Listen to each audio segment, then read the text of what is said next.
નમસ્કાર મિત્રો, હું જયપ્રકાશ પ્રજાપતિ સ્વાગત કરું છું તમારું અમારા યુટ્યુબ ચેનલ ડેવલપમેન્ટ બાય જય ઉપર. ગુજરાતમાં ટૂંક સમયમાં આરટીઈની પ્રક્રિયા શરૂ થવાની છે. આરટીઈ એટલે કે રાઇટ ટુ એજ્યુકેશન, જેના અંતર્ગત તમારા બાળકોને પ્રાઇવેટ સ્કૂલોમાં મફત શિક્ષણ મળી રહેવાનું રહેશે. તમારા વિસ્તારની ભલે કોઈ બી મોટી સ્કૂલ હોય, ઇંગ્લિશ માધ્યમની, ગુજરાતી માધ્યમની કે હિન્દી માધ્યમ કે કોઈ બી બીજા માધ્યમની સ્કૂલ હોય, એમાં તમારા બાળકોને મફત શિક્ષણ મળી રહેવાનું રહેશે. તો એના માટે તમારે આ યોજનામાં ફોર્મ ભરવાનું રહેશે. આ યોજનામાં ફોર્મ ભરવા માટે તમારા જે ડોક્યુમેન્ટ્સની રિક્વાયરમેન્ટ છે એ બધા હું તમને આજે બતાવવાનો છું. તો વિડીયો શરૂ કરતા પહેલા તમને બતાવી દઈએ કે જો તમે અમારા યુટ્યુબ ચેનલ ડેવલપમેન્ટ બાય જે ઉપર નવા છો તો અમારા યુટ્યુબ ચેનલને સબસ્ક્રાઇબ કરી દો અને બેલ આઇકન દબાવી દો, જેથી આગળ આવનારી કોઈ પણ સરકારી ભરતીની માહિતી, સરકારી યોજનાની માહિતી તમારા સુધી વહેલી તકે પહોંચાડી શકાય. તો શરૂ કરીએ મિત્રો આજનો આ વિડીયો. અને આજના વિડીયોમાં આપણે જોઈએ કે આરટીઈમાં કયા કયા ડોક્યુમેન્ટ્સની રિક્વાયરમેન્ટ છે, એમાં કઈ કઈ કેટેગરી છે, જેમ કે અનાથ બાળકો માટે, કે જેને માત્ર એક જ દીકરી હોય, કે જે વિકલાંગ હોય, કે જે જનરલ કેટેગરીમાં કે એસસી એસટી કેટેગરીમાં આવતા હોય, તો એ લોકો માટે કયા કયા ડોક્યુમેન્ટ્સની રિક્વાયરમેન્ટ છે એ એની કેટેગરી પ્રમાણે અલગ અલગ ડોક્યુમેન્ટ છે. થોડા ઘણા ચેન્જીસ છે પણ ઓલમોસ્ટ ડોક્યુમેન્ટ જે છે એ બધા સરખા જ છે. તો શરૂ કરીએ મિત્રો. પહેલા કેટેગરીનું નામ છે પહેલે કે તમે અનાથ બાળક માટેનું છે. તો એમાં તમારે જન્મનું પ્રમાણપત્ર, રહેઠાણનો પુરાવો, રહેઠાણના પુરાવામાં તમે રાશન કાર્ડ આપી શકો છો, ચૂંટણી કાર્ડ આપી શકો છો, ઘરનું લાઇટ બિલ આપી શકો છો. પણ જો અનાથ બાળક છે તો એના માટે તમે તમારા નજીકના વિસ્તારમાંથી, સરકારી ચાવડીમાંથી, ચોરામાંથી કે સરકારી જે તમારા વિસ્તારની ઓફિસ હોય ત્યાં જઈને તમે તમારો રહેઠાણનો પુરાવો કઢાવી શકો છો. ચાઇલ્ડ વેલફેર કમિટીનું પ્રમાણપત્ર, પાસપોર્ટ સાઇઝનો ફોટો, કે તમારા માતા પિતા, જો અનાથ બાળકોના માતા પિતા ના હોય તો એના માટે તમારે વાલીનો સહીનો નમૂનો, વાલી એટલે કે તમારા જે કમિટી છે, તમે ચાઇલ્ડ વેલફેર જે કમિટી છે એમાં જે તમારો હેડ સુપરવાઇઝર જે બી હોય એનો સહીનો નમૂનો જોઈશે. સંભાળ અને સંરક્ષણની જરૂરિયાતવાળા બાળકો માટે તો જન્મનું પ્રમાણપત્ર, રહેઠાણનો પુરાવો, CWC એટલે કે ચાઇલ્ડ વેલફેર કમિટીનું પ્રમાણપત્ર, પાસપોર્ટ સાઇઝનો ફોટો, માતા પિતાનો વાલીનો સહીનો નમૂનો. બાલગૃહના બાળકો માટે તો જન્મનું પ્રમાણપત્ર, રહેઠાણનો પુરાવો, ચાઇલ્ડ વેલફેર કમિટીનું પ્રમાણપત્ર, પાસપોર્ટ સાઇઝનો ફોટો, માતા પિતા કે વાલીનો સહીનો નમૂનો. બાળ મજૂર કે સ્થળાંતરિત બાળકોના સ્થળાંતરિત એટલે કે જે બીજી સિટીમાંથી રહેતા હોય, જન્મ બીજી સિટીમાં હોય અને બીજા સિટીમાં આવીને કામ કરતા હોય એવા બાળકો માટે તો એમાં જન્મનું પ્રમાણપત્ર, રહેઠાણનો પુરાવો, લેબર અને રોજગાર વિભાગ શ્રમ અધિકારીનું પ્રમાણપત્ર. જો તમારા માતા પિતાનું લેબર કાર્ડ બન્યું છે, જેને લેબર કાર્ડ કહેવામાં આવે છે, એ લેબર કાર્ડ હોવું જોઈએ. પાસપોર્ટ સાઇઝનો ફોટોગ્રાફ, માતા પિતાનો સહીનો નમૂનો. હવે છે મંદ બુદ્ધિ કે સેરેબ્રલ પાલ્સી ધરાવતા બાળકો કે ખાસ જરૂરિયાતવાળા બાળકો અને શારીરિક રીતે અને વિકલાંગ ધરાવતા ધારા 2016ની કલમ 34માં દર્શાવ્યા મુજબ તમામ દિવ્યાંગ બાળકો માટે તો જન્મનું પ્રમાણપત્ર, રહેઠાણનો પુરાવો, સિવિલ સર્જન અંગેનું પ્રમાણપત્ર જે તમારા નજીકની સરકારી હોસ્પિટલમાંથી બનાવી આપવામાં આવે છે, જેમાં તમારે ટકાવારી 40થી વધારે હોય એવું તમારે પ્રમાણપત્ર આપવાનું રહેશે. પાસપોર્ટ સાઇઝનો ફોટો, માતા પિતા કે વાલીનો સહીનો નમૂનો. હવે એન્ટી રેટ્રોવાયરલ થેરેપીની સારવાર લેતા બાળકો માટે તો જન્મનું પ્રમાણપત્ર, રહેઠાણનો પુરાવો, સિવિલ સર્જનનું પ્રમાણપત્ર, પાસપોર્ટ સાઇઝનો ફોટોગ્રાફ, માતા પિતા કે વાલીની સહીનો નમૂનો. ફરજ દરમિયાન શહીદ થયેલા લશ્કરી કે અર્ધલશ્કરી કે પોલીસ દળના જવાનોના બાળકો એટલે કે તમારા માતા કે પિતામાં કે બંને જણા જો શહીદ થઈ ગયેલા હોય કે ફરજ બજાવતા સમયે એમની મૃત્યુ થયું હોય તો એવા બાળકો માટે તો જન્મનું પ્રમાણપત્ર, રહેઠાણનો પુરાવો, સંબંધિત ખાતાના સક્ષમ અધિકારીનો દાખલો, પાસપોર્ટ સાઇઝનો ફોટો, માતા પિતા કે વાલીનો સહીનો નમૂનો.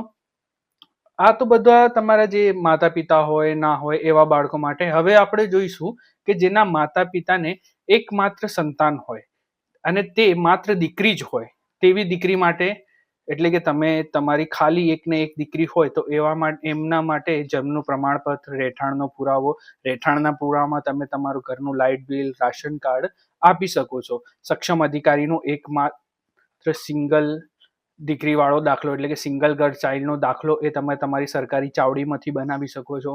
આવકનો દાખલો જે 3 વર્ષથી વધારે જૂનો ના હોવો જોઈએ. પાન કાર્ડ, છેલ્લા વર્ષનું આઈટી ફાઇલ એટલે તમે જો ઇન્કમ ટેક્સ રિટર્ન ભરતા હોય તો તમારે આઈટી ફાઇલ આપવાની. જો તમે ના ભરતા હોય તો આપવાની જરૂર નથી. એના પછી સેલ્ફ ડિક્લેરેશન આપવાનું રહેશે. મિત્રો, એમાં સેલ્ફ ડિક્લેરેશન જે યુઝ થયું છે એ તમારે કઈ રીતે ભરવાનું છે તમે અમને કમેન્ટ કરીને જણાવો, તો અમે એના ઉપર અલગથી વિડીયો બનાવી દઈશું કે જે સેલ્ફ ડિક્લેરેશન છે એને કઈ રીતે ભરવાનું છે, એમાં તમારે વકીલનો સિક્કો જોઈએ કે નહીં જોઈએ, તો એ બધી પ્રોસેસ અમે તમને એ વિડીયો ઉપર તમને સમજાવી દઈશું. પણ તમને પેલા અમે આ વિડીયો ઉપર કમેન્ટ કરીને જણાવો કે તમને એની જરૂર છે કે નથી. એના પછી પાસપોર્ટ સાઇઝનો ફોટોગ્રાફ, માતા પિતા કે વાલીની સહીનો નમૂનો. હવે રાજ્ય સરકાર હસ્તકની સરકારી આંગણવાડીમાં અભ્યાસ કરતા બાળકો, જો તમારો બાળકો 1 કે 2 વર્ષથી આંગણવાડીમાં જાય છે તો એવા બાળકો માટે શું કરવાનું કે જન્મનું પ્રમાણપત્ર, રહેઠાણનો પુરાવો, આંગણવાડીમાં અભ્યાસ કરેલ છે તે મતલબનું સક્ષમ અધિકારીનું પ્રમાણપત્ર, એટલે કે જે તમે તમારા આંગણવાડીમાં જઈને તમે કહેશો કે અમને આ પ્રકારના પ્રમાણપત્રની જરૂર છે તો એ આંગણવાડીમાંથી જ તમને પ્રમાણપત્ર કાઢી આપવામાં આવશે. એના પછી તમારો આવકનો દાખલો, પાન કાર્ડ, છેલ્લા વર્ષનું આઈટી રિટર્ન જો તમે ભરતા હોય તો એના પછી સેલ્ફ ડિક્લેરેશન, પાસપોર્ટ સાઇઝનો ફોટો અને માતા પિતા કે વાલીનો સહીનો નમૂનો. 0 થી 20 અંક ધરાવતા તમામ category SC, ST, SCBC, general તથા અન્ય જેમની જોડે બીપીએલ કુટુંબ એટલે બીપીએલ કાર્ડ હોય કે બીપીએલ પ્રમાણપત્ર નંબર હોય એવી કેટેગરી માટે જન્મનું પ્રમાણપત્ર, રહેઠાણનો પુરાવો, જાતિનો દાખલો જો લાગુ પડતો હોય તો, બીપીએલ યાદી નંબર વાળું પ્રમાણપત્ર, જો તમે તમારી જોડે બીપીએલ કાર્ડ હશે તો તમારે બીપીએલ યાદીઓ જે અલગથી આપવામાં આવે છે એમાં પ્રમાણપત્ર ક્રમાંક લખેલો હોય છે એ વાળું પ્રમાણપત્ર જે પછી એના પછી પાસપોર્ટ સાઇઝનો ફોટો અને માતા પિતા અને વાલીની સહીનો નમૂનો. આગળ જોઈએ અનુસૂચિત જાતિ SC અને SC કેટેગરીના બાળકો માટે, તો એમાં માટે જન્મનું પ્રમાણપત્ર, રહેઠાણનો પુરાવો, જાતિનો દાખલો, આવકનો દાખલો જે 3 વર્ષથી જ વધારે જૂનો ના હોય, પાન કાર્ડ, છેલ્લા વર્ષનું આઈટી રિટર્ન જો ભરતા હોય તો સેલ્ફ ડિક્લેરેશન, પાસપોર્ટ સાઇઝનો ફોટો અને માતા પિતા કે વાલીનો સહી. એના પછી સામાજિક અને શૈક્ષણિક રીતે પછાત વર્ગ, અન્ય પછાત વર્ગ, વિચરતી અને વિમુક્તિ જાતિના બાળકો માટે તો જન્મનું પ્રમાણપત્ર, રહેઠાણનો પુરાવો, જાતિનો દાખલો, આવકનો દાખલો 3 વર્ષથી વધારે ના હોય, પાન કાર્ડ જો તમારી જોડે હોય તો, છેલ્લા વર્ષનું આઈટી રિટર્ન જો તમે ભરતા હોય તો સેલ્ફ ડિક્લેરેશન, પાસપોર્ટ સાઇઝનો ફોટોગ્રાફ, માતા પિતા કે વાલીની સહીનો નમૂનો. એના પછી છે સામાજિક અને શૈક્ષણિક રીતે પછાત વર્ગ, અન્ય પછાત વર્ગ કે વિચરતી અને વિમુક્તિ જાતિના બાળકો માટે, તો એમના માટે જન્મનું પ્રમાણપત્ર, રહેઠાણનો પુરાવો, જાતિનો દાખલો, NTDNT હોવા અંગેનો દાખલો, એટલે વિચરતી વિમુક્તિ જાતિ જો તમે છો તો એ પ્રમાણ તમને આપવો પડશે. આવકનો દાખલો, પાન કાર્ડ, છેલ્લા વર્ષનું IT return, self declaration, passport સાઇઝનો ફોટો અને માતા પિતાનો આધાર કાર્ડ. હવે છેલ્લી કેટેગરી આવે છે, જો તમે આ એકે કેટેગરીમાં ના હોય તો તમારે આ કેટેગરીમાં ભરવાનું છે જે જનરલ કેટેગરી છે, જેને બિન અનામત વર્ગના બાળકો માટે રાખવામાં આવી છે. એમને તમારે જન્મનું પ્રમાણપત્ર, રહેઠાણનો પુરાવો, આવકનો દાખલો 3 વર્ષથી વધારે જૂનો ના હોવો જોઈએ, એના પછી પાન કાર્ડ, છેલ્લા વર્ષનું income tax file, self declaration, passport સાઇઝનો ફોટોગ્રાફ, માતા પિતા અને વાલીની સહીનો નમૂનો. એના પછી ખાસ સૂચના આપવામાં આવી છે કે જ્યારે તમે ફોર્મ ભરો તો ઓનલાઈન ફોર્મમાં માત્ર ઓરિજિનલ ડોક્યુમેન્ટ અપલોડ કરવાના રહેશે. ઝાંખા, ઝેરોક્સ કોપી અને ના વંચાય એવા ડોક્યુમેન્ટ અપલોડ થયેલ હશે તો ફોર્મ રિજેક્ટ થશે. એટલે કે તમારે જ્યારે તમે ફોર્મ ભરો છો ત્યારે ને ત્યારે માત્ર તમારે ઓરિજિનલ ડોક્યુમેન્ટ જ અપલોડ કરવાના છે. ઝેરોક્સ કે બીજા કોઈ અધર ડોક્યુમેન્ટ્સ ફોર્મેટમાં ચાલશે નથી. અને તમારે જેપીજી અને પીડીએફ ફોર્મેટમાં જ અપલોડ કરવાની છે અને એની સાઇઝ 450 KB થી વધારે હોવી જોઈએ નથી.